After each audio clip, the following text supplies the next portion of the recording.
Let's briefly talk about this article from the Wall Street Journal right here. It's actually from a little over 4 years ago, September 25th, 2019, by Santiago Perez and Ryan Dube. Why Argentina faces an economic crisis again.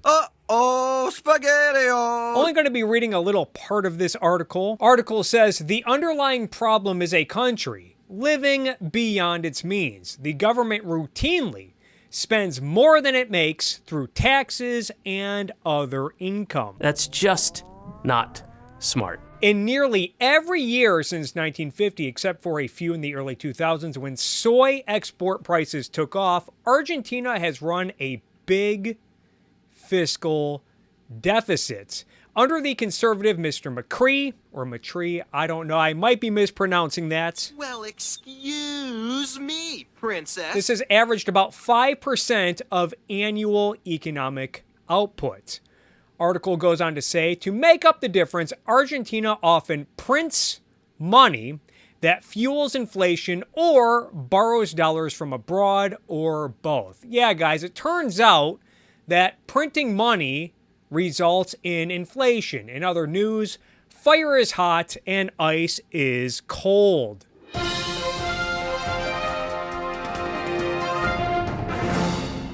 Because it is a protectionist economy close to free trade and riddled with inefficient companies, it struggles to generate enough dollars through exports to pay its dollar debts. Eventually, creditors demand higher interest rates, debt payments grow unsustainable, and the whole thing crashes.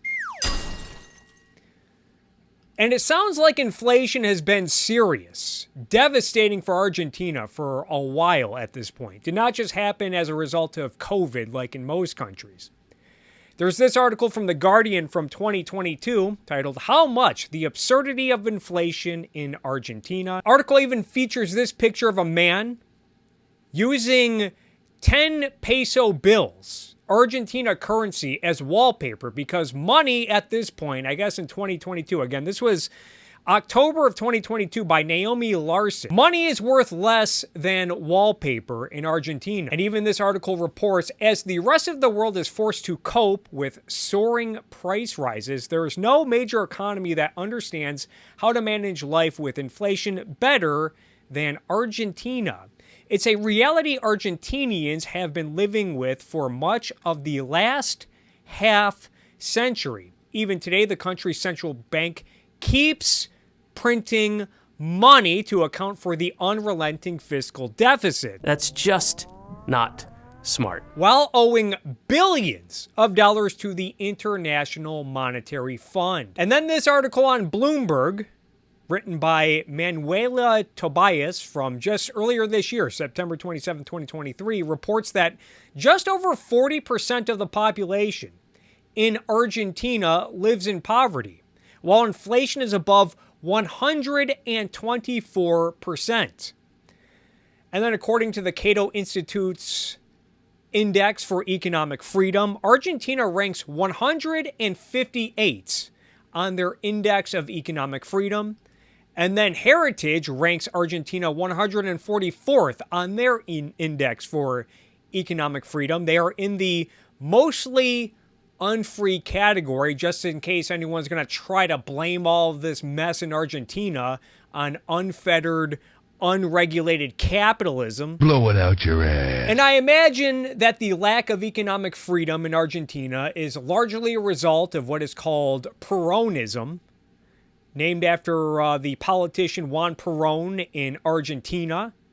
This is at least according to Wikipedia. And here are some of the tenets of Peronism, which again has had a huge influence on Argentinian politics for the last half century, I believe. These are some of the Peronist tenets according to Wikipedia. A true democracy is one in which the government does what the people want and defends one interest, the people's interest.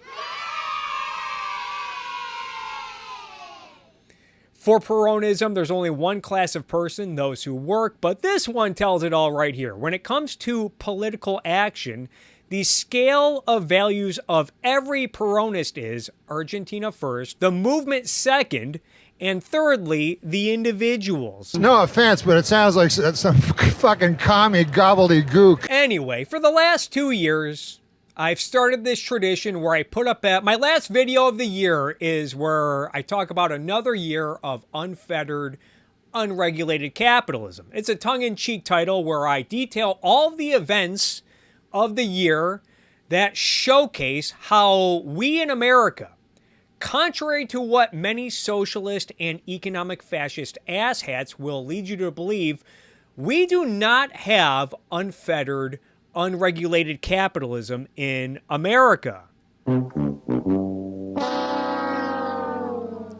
But this year, I'm doing things a little bit differently, partly because lately on my YouTube videos, in the comment sections, and on Twitter, I've had a lot of requests from people asking me to talk about Javier Milei, who is a self-proclaimed anarcho-capitalist who recently got elected as president in Argentina. And there is a lot to say about Javier Milei.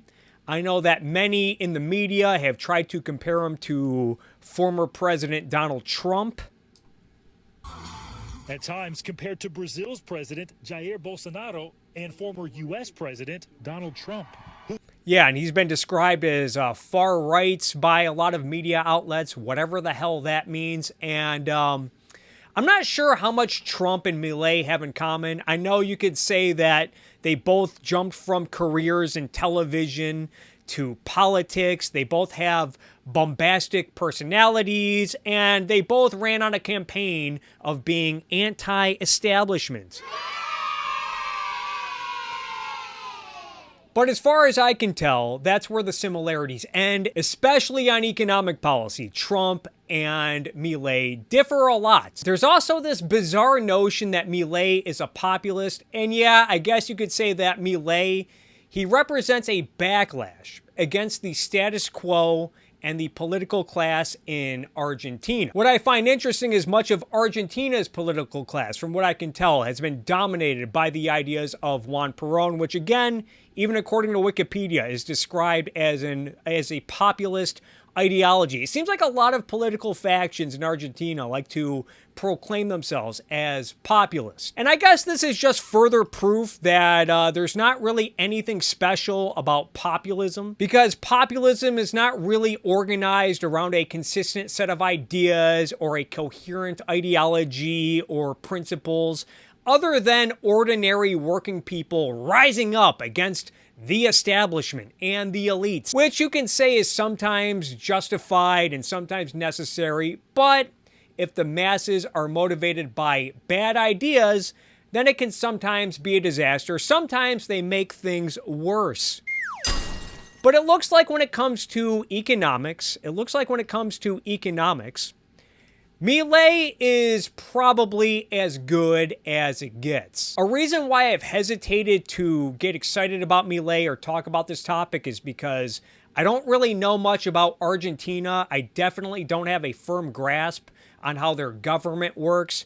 I do not know what kind of hurdles and checks and balances that Milei is going to have to go through to liberate the economy of Argentina. And it looks like there's already precedents for this. I think Mauricio Macri, I think he was elected in 2015, and I think he campaigned on liberating the economy of Argentina. He campaigned on free market principles, but was largely unsuccessful outside of a few minor tweaks and reforms. The objectivist scholar Agustina Vergara Cid, who I recommend following if you're on Elon Musk's website, she works for the Ayn Rand Institute, and she's from Argentina. She's talked about this, saying, leaving aside the debate over the constitutionality of Milei's executive order deregulating the economy, there's another hurdle he will have to face: social resistance to freedom from a society that's used to massive government intervention.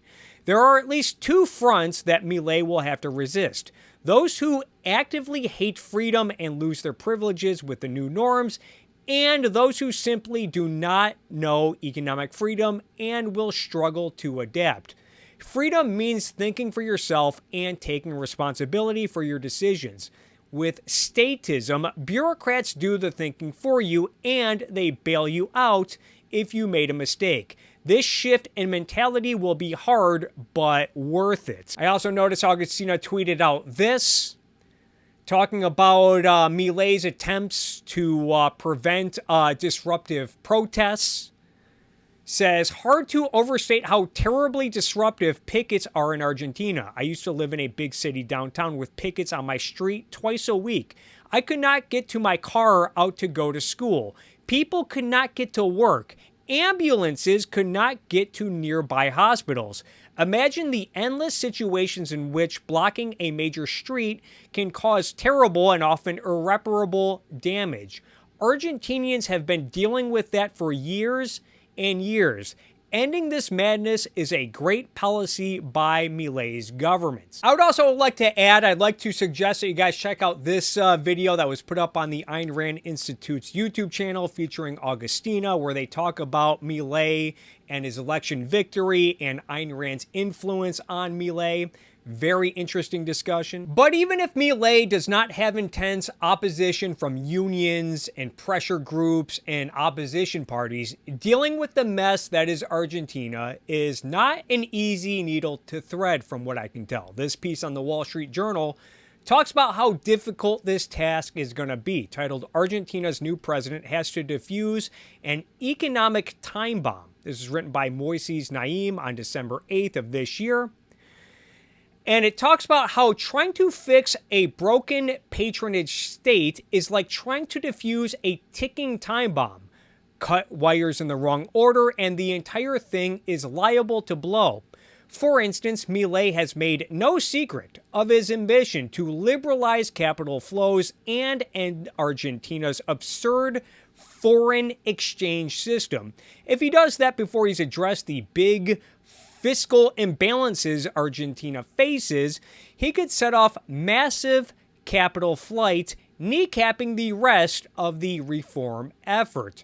But if he tries to keep capital in the country through sharply higher interest rates, he risks setting off a recession when he can least afford it. And I've also read and heard that cutting government spending, which appears much needed in Argentina, is politically difficult because doing so means eliminating government-subsidized jobs, which many people in Argentina depend on. So it looks like no matter what Milei does, there will probably be growing pains, real misery that people in Argentina will have to suffer before things get better. And I'm sure when the growing pains hits, the who's who of socialist and economic fascist asshats will be tripping over themselves to blame unfettered, unregulated capitalism for the misery, as if Argentina was just fine before Milei showed up. It's also possible that Milei will end up having to compromise on a variety of issues, and as a consequence, Argentina will fail to grow economically,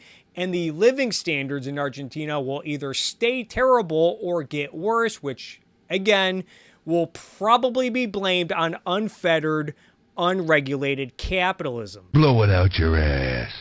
Some other concerns I have about Milei is that it looks like he might try to push to outlaw abortion in Argentina, which I think would be horrible.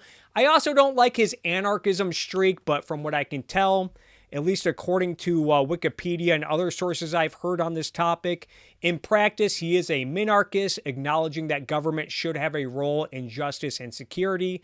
So that's good, but I still remain a little suspicious of his anarchism streak. So those are my thoughts on Milei for now. I am rooting for his efforts to liberalize Argentina's economy, and I would love to see Argentinians become freer and richer.